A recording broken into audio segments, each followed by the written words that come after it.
నాకున్నది ఒకటే చిన్ని గుండె, ఆ గుండెకు రాజు నీవేలే.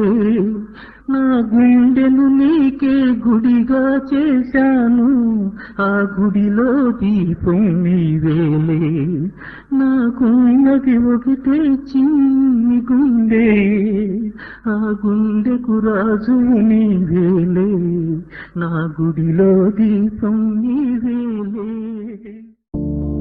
I had the first darshan of Sadhguru Sri Nana Garu in 1984 on April 19th.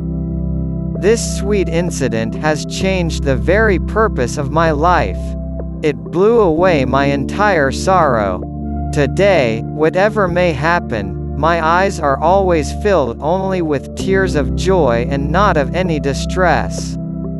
Every word uttered by Sri Nana Garu on that day has become an unforgettable Maha Mantra and Upadesha or instruction in my life. I had the divine darshan of Sadhguru Sri Nana Garu on April 19, 1984, at 8 p.m. Sri Nana Garu peacefully looked into my eyes with a divine smile. He closed his eyes for a while, again, opened them, and looked at my face. Those eyes that reflected peace looked brighter than a 1000 watts bulb. Though he looked normal till then, suddenly, there was a movement in his ears resembling the ears of a deer. In my entire life, I never saw such an ear movement in anyone.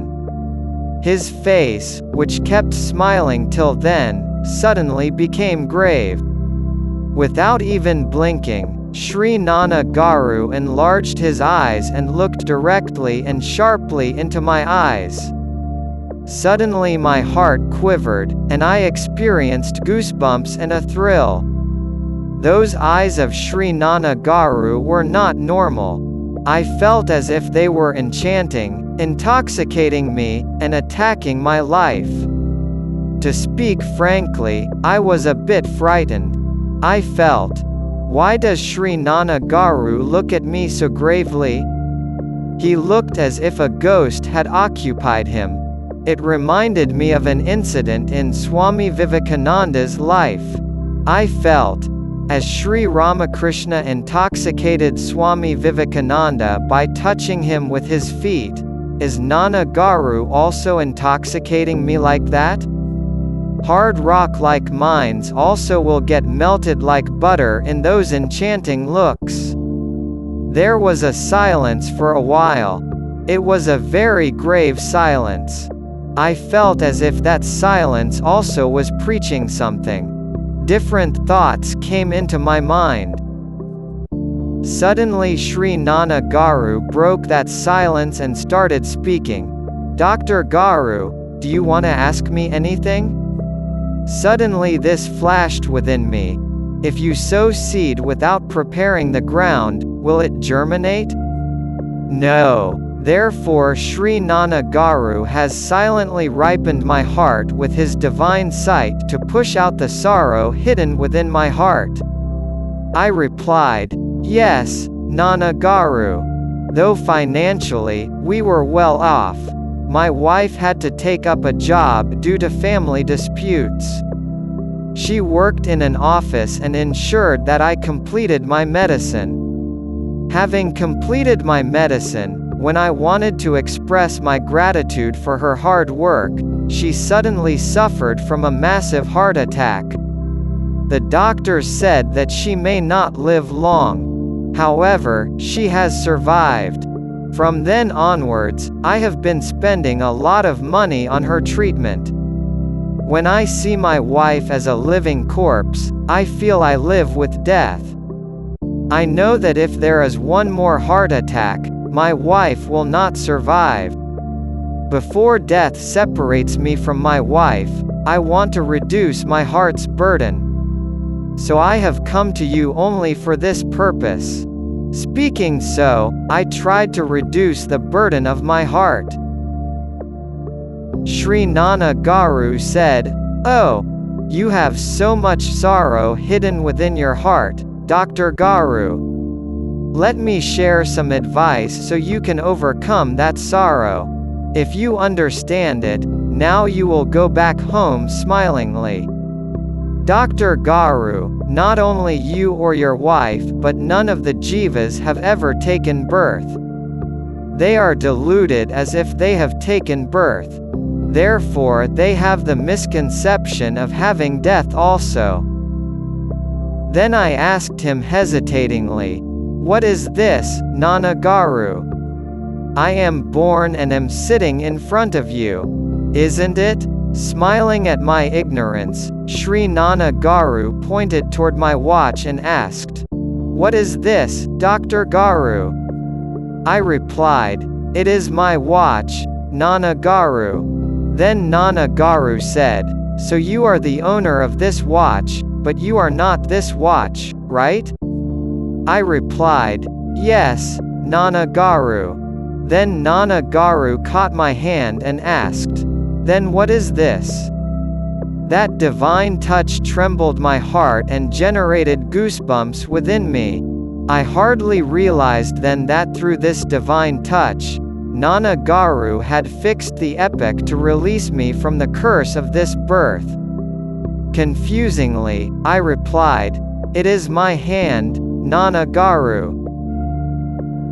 Nana Garu again said, "As you are merely the watch owner and not that watch itself, this hand also belongs to you, but you are not the hand. Then who is the one that claims the ownership of the hand? Everyone says it is my legs, my eyes, my face, my heart, my head, my body, etc. But don't claim them to be himself. Why? It implies that there is someone else apart from him. Who is he? Why does the one who revolts back on being rebuked in the waking state not do so even on being kicked in his deep sleep? Let's presume that he doesn't exist in a deep sleep. If that is true, how does he claim to have slept very well once he wakes up? So what is happening to him in the deep sleep? Dr. Garu, did you ever observe this? Whenever a person says I or mine, he points towards the right-hand side, exactly where the heart is located. So the source of the I is located here. It is only the spiritual heart. It can indeed be pointed in our physical body, but it is not a part of the physical body. So it is not visible to the physical eyes even if you try to cut the body and see it within the body. It will not die upon the death of the physical body. It will not get burnt when the body gets burnt in the funeral pyre. The self constantly shines as I, within that spiritual heart. It is the Sat Chit Ananda Swarupa. It is endless, indivisible, immortal, diseaseless, incredible, indescribable, non-physical, beyond time, attributes, and imagination. The wind cannot move it, the fire cannot burn it, and the water cannot moisten it. It is not somewhere else apart from us. It is our very own self that shines within our hearts. A false I binds the supreme consciousness and the gross body. It is called the Chit Jada Granthi, Jiva, Ahamkara, or casual body. A bubble originates from water. Likewise, this body-bound I originates from the universal I. However, the body-bound I forgets its origin and behaves independently. This I is only the first thought, the source thought, and the foundation thought. This first thought only gets all the other thoughts. The collection of all such thoughts is only the mind. The entire creation is based on this first thought. God, the world, and Jiva are also creations of the mind. When there is a mind, everything exists.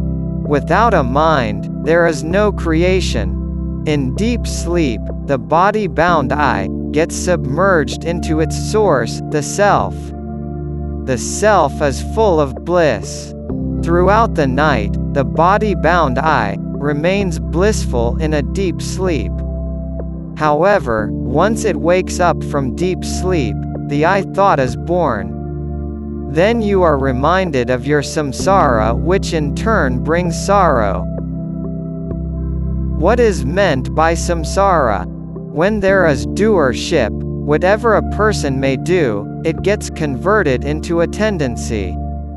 As long as there is doership, that I am the doer, you are bound to get a birth and a physical body.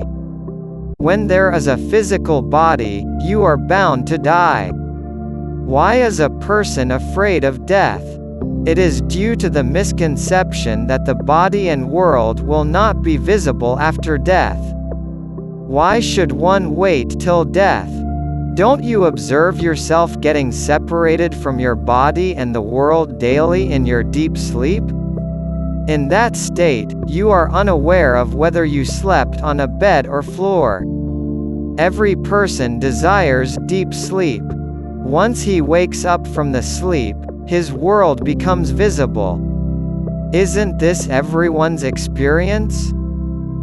But to tell you the truth, death is equivalent to sleep. Death is a kind of change. It is changing from one body into another. As long as there is attachment, a person is bound to sin. A person doing good experiences fortune, whereas a person doing bad experiences misfortune inevitably. They are bound to get a physical body to experience this good or bad. Birth and death are inevitable when there is a physical body. It is the divine law. No one can transcend this divine law without the grace of the Guru. They cannot get released from this vicious circle of birth and death without Guru's aid. To secure Guru's grace, surrender is the only way. A person who has surrendered himself considers everything as divine grace. Such a person accepts every incident as a divine blessing. He experiences nothing but bliss. Dr. Garu, you are getting late. Let me tell you one small thing before concluding this. God is most compassionate. So, out of love, He has put us in a small Maya. If you can understand this Maya, your sorrow vanishes here and now. The samsara you see after death is as false as the one you see after awakening from sleep. Where will you start the next day if you have read 100 pages the previous day? Is it from page 101 or the first page again? It should be from page 101. Similarly, it is natural that you will get another body and its related samsara after death. There will be a change in the physical body. However, your samsara keeps rotating around you. God has kept a small Maya here. He has kept forgetfulness between birth and death. The samsara that you like most keeps revolving around you. Don't worry that your addresses and bank accounts will get changed. God is not forgetful. He is the knower of all our actions. As long as there is doership, God hands each one their respective packet of karma. It is true. Dr. Garu, I have consumed a lot of your valuable time. Go back home carefully. Remember my words. Contemplate upon them. You will get the answers to all your questions from within your heart. Don't imitate others. Think independently. Give some task to your intellect. Practice the good things that you like. You have the grace of Ramana. You will find the path. My doors are always open for you. So I remain. Saying so, Nana Garu walked up to my car to bid me farewell.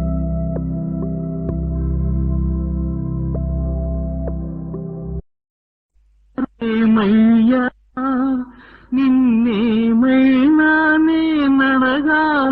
ఉంటే గుర్తుకురాదేమయ్యా.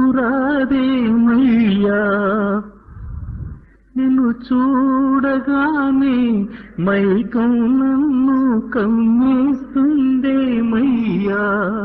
కమ్మని నా కలలన్నీ కరిగిపోతున్నాయేమయ్యా.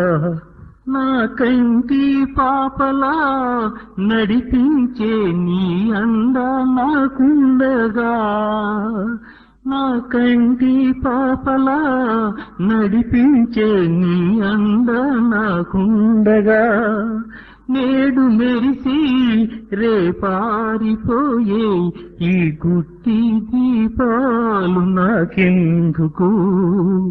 కొండంతా నీ కరుణ ఒడి చేర్చి నన్ను లాలిస్తుంటే, నేడు నవ్వించి రేపెక్కించే ఈ లాభ నష్టాలు నాకెందుకు. అడిగేందుకు నీకంటే భిన్నంగా నేనున్నానా, నిత్యం సత్యం నీ ఒక్కడివేగా, మేమంతా సున్నేగా. ఈ సున్నలు అన్నీ కాలగర్భంలో కలిసిపోయేవేగా. కరగని కమ్మని కలని పావన చరితొకటేగా. పుణ్య పురుషులెందరో ఈ పొడమి పైన పుట్టినారులే. వారందరి కోసం నా గుండెను మొక్కలు చెక్కలు చేయలేను. నాకున్నది ఒకటే చిన్ని గుండె, ఆ గుండెకు రాజు నీవేలే.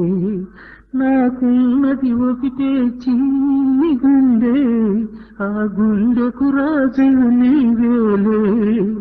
నా గుండెను నీకే గుడిగా చేశాను, ఆ గుడిలో దీపం నీవేలే. నాకున్నది ఒకటే చిన్ని గుండె, ఆ గుండెకు రాజు నీవేలే. నా గుడిలో దీపం నీవేలే. ఎంత పిలిచినా పలుకకున్నావు, వినిపించుటలేదా తండ్రి నా పిలుపు. గుండె పిలుపు తెలియని నేను గుంతుతో పిలిచానని కినుకా నీకు. ఎంత పిలిచినా పలుకకున్నావు, గుండె నిండుగానే పిలవాలనుకున్నా. తలుపు తెరచుట నీవు మరచావేమో, అది మారు పలుకక మౌనంగా ఉంది.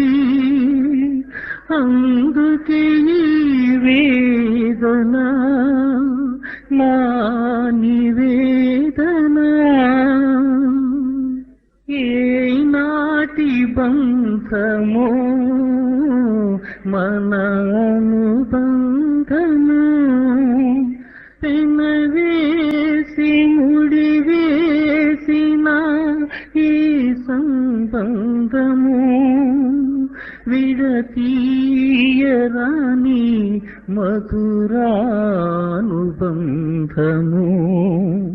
చేర్చింది నన్ను నీ చరణాల నీడలోనా. కొలబద్దల కందని నీ ప్రేమను కురిపించుచున్నావు ఈ దీనుడిపైన.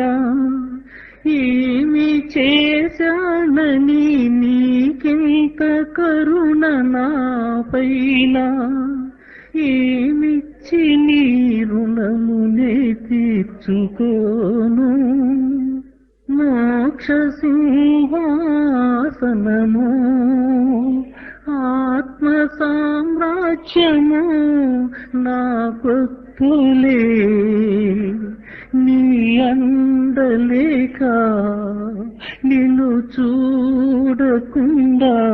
నేనుండలేను. నిండుగా నీవు నా గుండెలో నెలవుండగానే నీవు చూపిన నీ నీడలోనే రాలిపోని